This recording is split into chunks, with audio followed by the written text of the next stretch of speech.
هناك قرآن قديم من الذهب، وهناك عدة تطبيقات أخرى سوف إن شاء الله ترونها.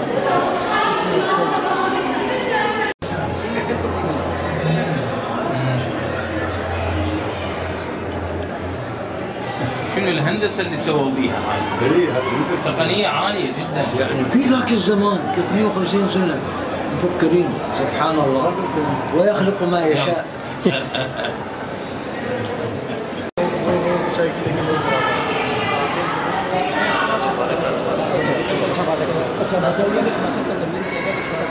सर या iron would नहीं था बिल्कुल। मुख्तलिफ अक़साम की दालें, दाल माश, दाल चना, दाल मसूर, 7 काइंड्स की दालें। अच्छा अच्छा। उसके अंदर उन्होंने क्या किया कि एक स्पेशल ऑयल डाला, उन दालों को मिक्सर करके पाउडर बनाया ग्राइंड करके। अच्छा। और उसके अंदर ऑयल डाला और दरख्तों का गम्स लिया, दरख्तों के साथ जो लगा होता है उसको एक नेचुरल मटीरियल तैयार किया और उस नेचुरल मटीरियल को बाद में लगाया गया और 350 साल से ये वेल्डिंग उसी मटीरियल में खड़ी है। हम नीचे खड़े होकर أنواع العدس، طحنه بمواد معينة وبنوع من أنواع الغرة، يعني صبغ للشجر يخلطون يسوون عندنا مواد ويبنون هذا يعني. وهذا خصيصا يستخدم للسطوح، يعني للسقوف والسطوح. سبحان الله. عجيب هذه العرضية يا شيخنا، شلون حتى تسويها عدالة ما تحت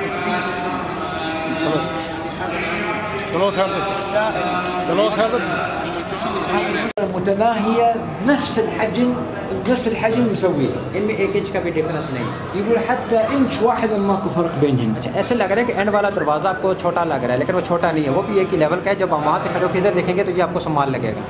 يقول انت لو تشوف انه الباب الأخيرة انه هي أكبر حجما أو عفوا أصغر حجما، ولكن لا، هي دقيقة بنفس الحجم. لما تروح من هناك هم نشوف نفس الشيء هنا، بس هي بحجم واحد. يقول هذه تمت بناءها على نظام مدرسي، يعني بطريقة مدرسية. इसके आपके लेफ्ट साइड पे दरिया रावी उस वक्त फ्लो करता था, अब रावी 3-4 किलोमीटर यहाँ से दूर चला गया। على يساره كان نهر باسم راوي، نهر ممتاز كبير। अभी हम बिल्कुल सीधा सामने दूर हो गया क्या 3-4 किलोमीटर यहाँ से, क्योंकि दरिया अपनी डायरेक्शन चेंज करता रहता है तो यहाँ से 3-4 किलोमीटर बाद الله اشوف ما احس بده يرجع الصدى. تعال سيدنا انت او شيخنا تفضل. लाइन एक लाइन ये जो लाइन है इसके ऊपर कर दीजिए। अल्लाह अल्लाह تمام. الله يرد الصدى. आपके बात बेहतर है सर। سماعات شيخنا आप आएगा كبر كبر الله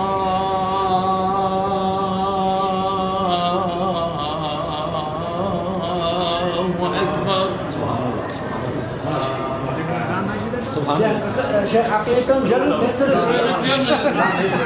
أرجوك شيخنا هسه بنتوقف هنا سيدنا، ما صار شيء بس بنتوقف على هذا المكان حصلا هذا خط يعني مثل ما تقول منسق مع السقف بدقة متناهية. بس يقول يا علي وعلي ما في مشكلة. حيدر شيخنا انت ما يعجبك تطلب صورة؟ تفضل. يا الله تفضلوا تفضلوا مع بعض. هذا يسمونه رد الصلاة والوسط المركز. هندسي سبحان الله سبحان الله. लाहौर में एक करारदाद हुई थी जिसको करारदाद पाकिस्तान का नाम दिया गया था, जिसकी सदारत कायद-ए-आज़म मोहम्मद अली जिन्ना रहमतुल्लाह अलैह ने की। उस करारदाद की याद में 14 अगस्त 1947 को पाकिस्तान मार्ज़ वजूद में आ गया माशाअल्लाह, और 1960 में फिर ये मीनार तमीर किया कि जिसको मीनार पाकिस्तान कहते हैं माशाअल्लाह। يعني 1940 नहीं। طبعا سماحة الشيوخ هذا يقول هذا المكان هو تم أول جلسة